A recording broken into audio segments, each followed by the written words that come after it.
Edwards, the coffee with the extra flavor lift, brings you Night Editor.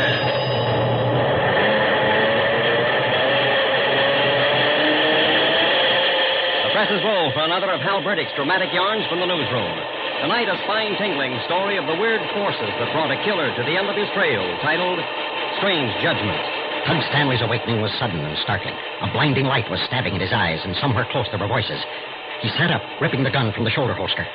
But the light that blazed down on him was held by no human hand. Friends, you've made coffee too often not to know that for a really good cup of coffee, you need to use not only the right blend, but also the right grind.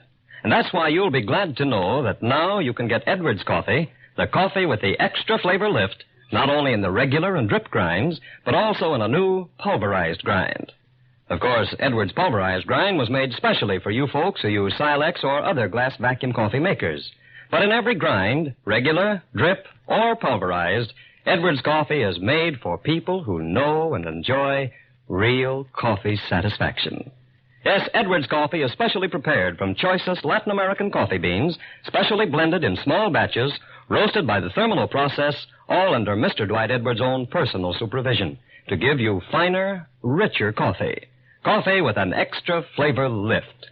Try Edwards coffee, friends. If you don't find a delicious extra flavor lift in every cup, your money refunded. Edwards coffee is featured at all Safeway stores. Well, this has been a very busy evening in the newsroom with plenty of stories breaking, and for a time it looked as though Hal and Bobby wouldn't get out for their mid-evening cup of coffee. But with one of the earlier editions put to bed, they have found a few minutes to brew their own down in the food editor's kitchen, and now... So the boss is going to sneak away for a couple of days bird hunting, huh? Mm-hmm, Bobby. Yeah, this time tomorrow night I'll be up in Oak River Valley. Oak River Valley? Mm-hmm. My remembrance of that country is that it's one of the hottest spots in the world. Well, hardly holds that record.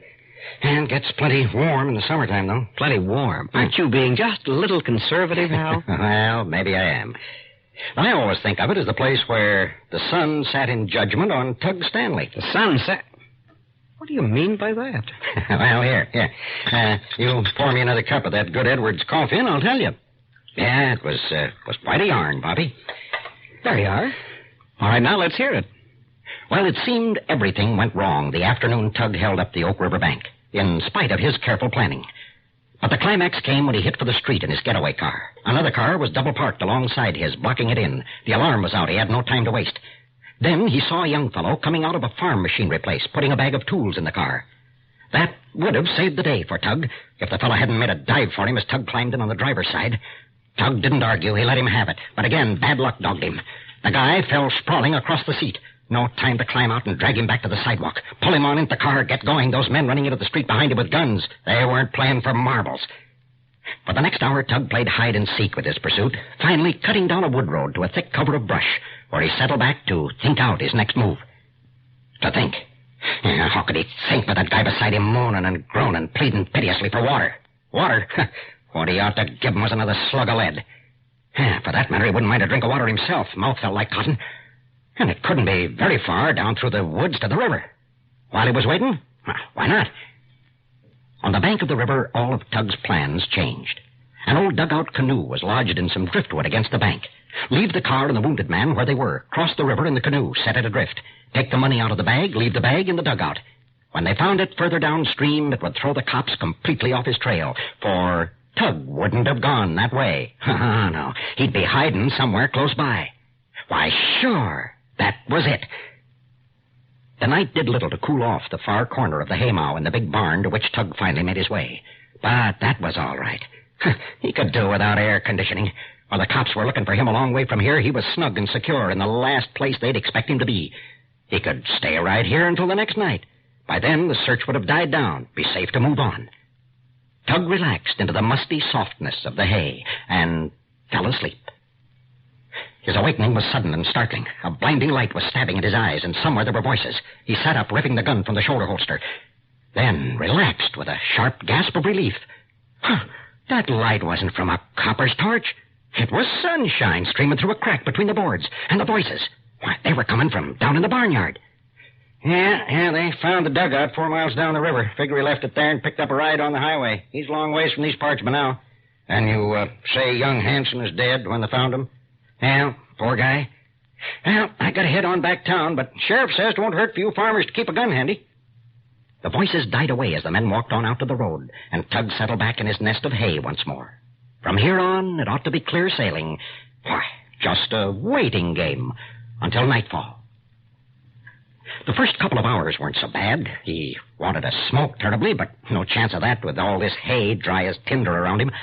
And he mustn't run the risk of moving around either. Just have to lie there and take it. And for the better than 10,000 in bills tucked inside his shirt, he could take a lot. And it was getting hotter, though. Stuffed up there in a dusty pile of hay right under a barn roof. Sun was probably getting straight overhead. He couldn't even take off his coat. Those spears of hay jabbed at him like needles when he tried it. Yeah, it's going to be tough. Tougher than he figured. Bad enough to just lie there with nothing to make the time pass, but... Oh, boy, that heat. And the dust. You could see it in the streaks of sunlight. Feel it in your nose when you breathe. Taste it. Boy, what he wouldn't give for a good swig of water right now. Water. Yeah, that reminded him of the guy last night, begging for water, pleading with him, looking up at him with his eyes all glazy. So he died, huh? Well, they weren't going to catch him and burn him for it, not Tug Stanley. Tug Stanley was a smart guy. Not going to burn him for it. Burn him? They didn't know it. They were coming close to it right now. The way that sun was beating down on the roof. Move over closer to those cracks in the boards. Get a little fresh air that way, maybe. Place was getting to be like an oven. And maybe he was wrong in picking this place to hide. Didn't know much about haymows. He was a city kid. Believe him, he'd never do it again. The way that sun had moved around couldn't be much more than noon. Another 10 or 11 hours of it before he'd dare to move. 10 or 11 hours of it before he'd dare to move. 10 or 11 hours. He'd be roasted like a hunk of beef if he didn't pass out from thirst before that. Already getting soda's hard to swallow. Tongue felt like a wad of flannel in his mouth. And that heat.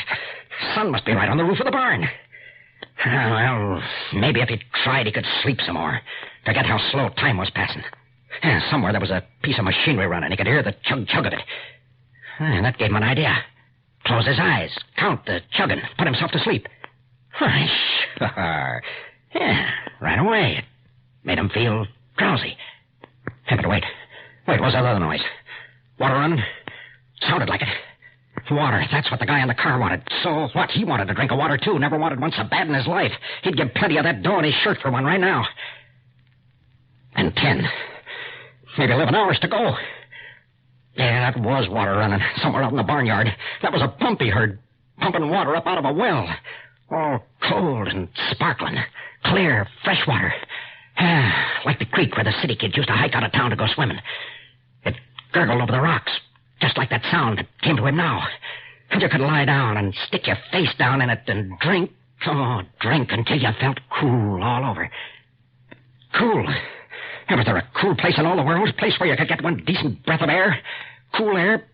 Cool and refreshing like that water? Oh, why didn't they shut off that pump?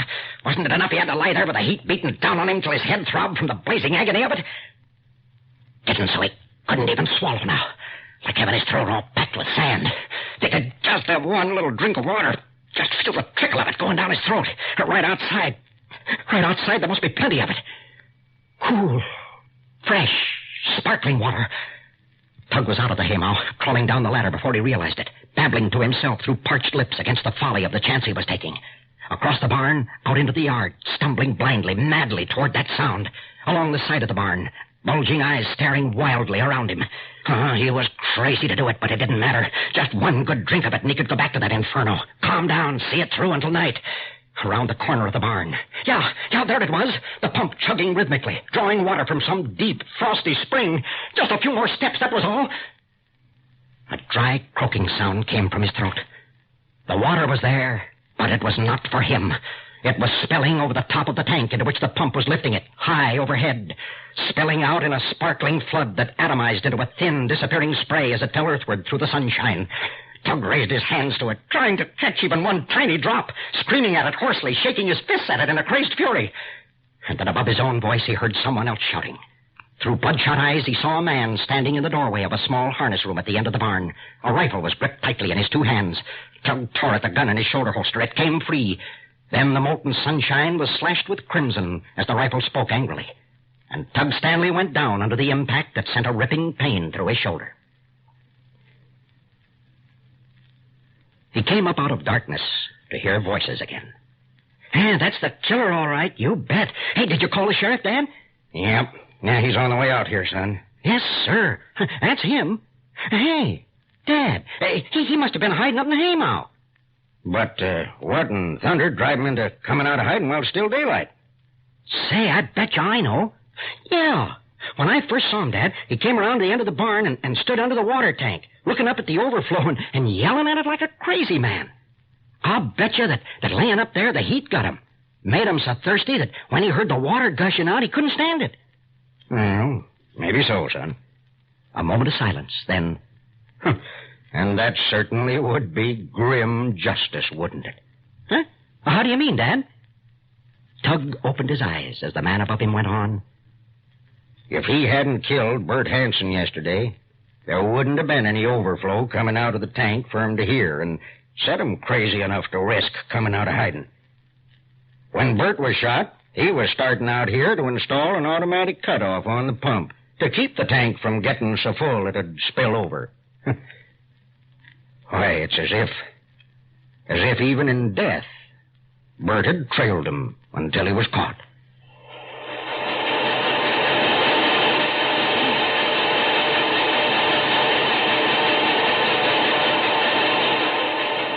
Friends, you know those times when a person feels he'd give almost anything for a really good cup of coffee?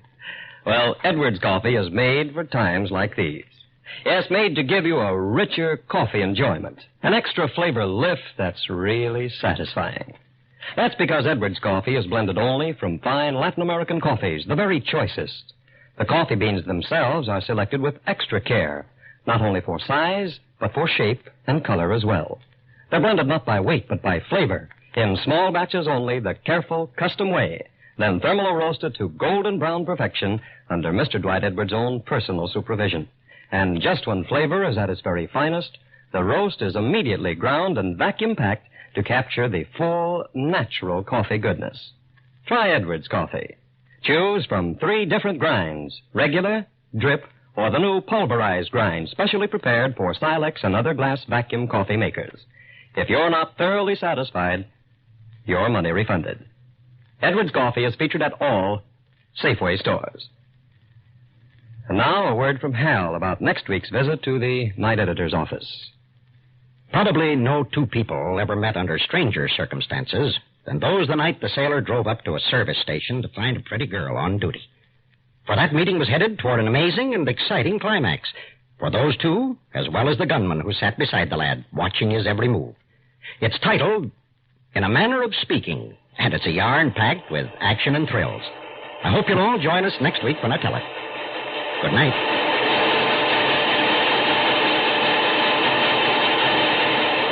Be sure to listen next week at this same time when the roar of the presses tells us it's time for another night editor story written and told by Hal Burdick. This is Bill Baldwin saying good night for Edwards Coffee. This is the National Broadcasting Company.